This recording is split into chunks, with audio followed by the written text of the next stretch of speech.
Nigeria, oh Nigeria.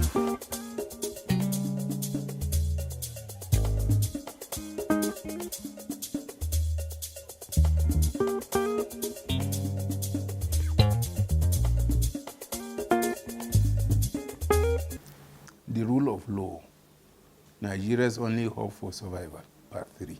Many patriots concerned with our rapid nosediving in morals and abandonment of the rule of law believe that the British left too early.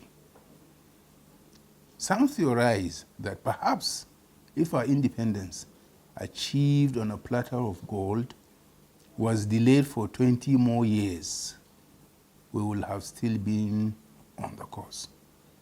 Had we gotten our independence in 1980, about 3 generations of Nigerians will have gone through tutelage under the prim and proper Britons, rather than just 1 generation. And perhaps respect for the rule of law might have been so engraved in our national psyche, the reason.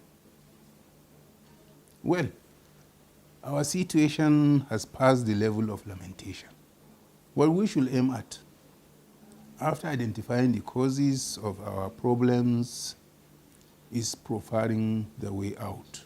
The most important thing is for our crime-fighting and justice enforcement capability to be strengthened with the rule of law in mind.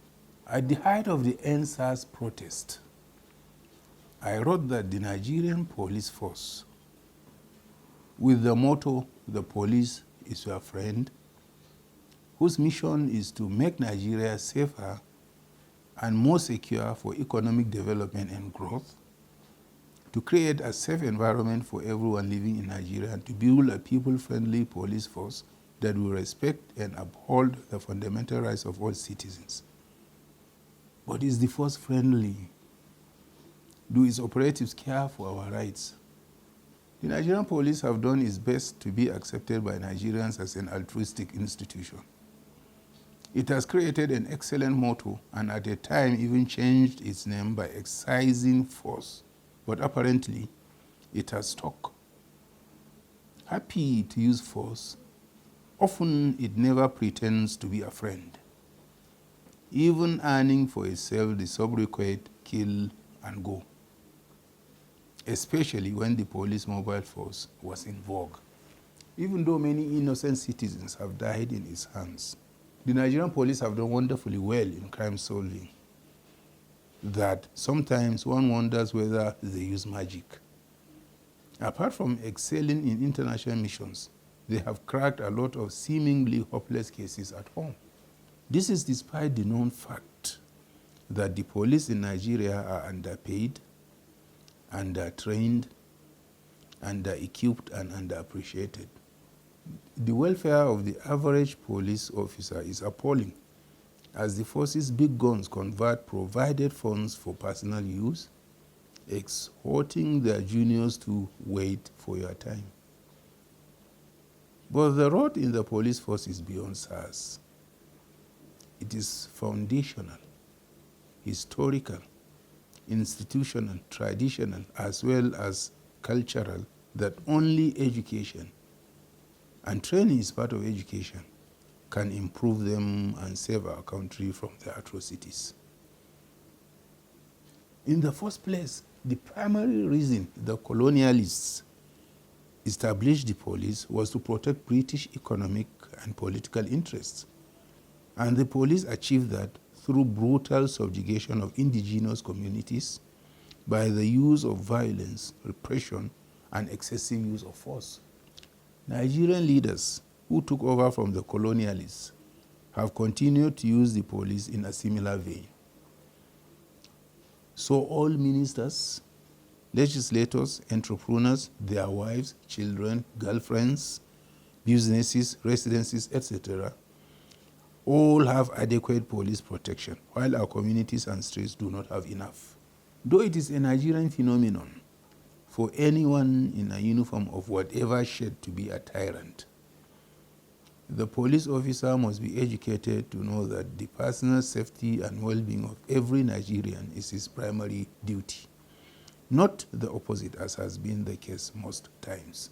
His loyalty is foremost to the Nigerian Constitution, not to any individual. He must be humane, law-abiding, conscientious, and people-friendly. But their bosses, of course there are excellent ones, must be fair to the institution and subordinates by jettisoning the mantra, wait for your time. Again, it is not about salary.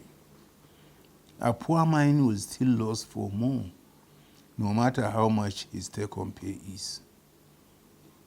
Coupled with education, the police officer's welfare must also be looked into. What obtains now, right from training school, can only produce frustrated individuals. He should not be allowed to put his life on the line for us while the state treats him with disdain. Then we must enhance our intelligence gathering methods. There used to be a time when the crime investigation department of our police was famed for its many successful exploits. Likewise, the Department of State Services is still doing a wonderful job. I know this because the DSS played a major role in decimating Boko Haram members living in towns in the northeast then. Perhaps what remains is to resuscitate our information gathering abilities, because apart from technology, human intelligence, gathering through stool pigeons, etc., cannot be overemphasized. Our judiciary and its capacity to deliver timely, just and fair judgment on cases involving the weak and the strong must be improved.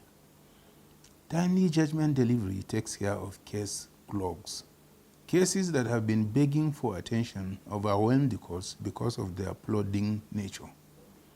Some cases can take years, even decades, before they can be foreclosed. There also has to be the least interference in the dispensation of justice. Where the executive stops a case through nolle prosequi or outrightly tells the judge to hands off a case, or even deliberately refuses to attend proceedings, must stop. The rule of law must take precedence. We have witnessed how criminals who break the laws of the land are given a soft landing. There are cases where governments pardon those who have taken up arms against the state.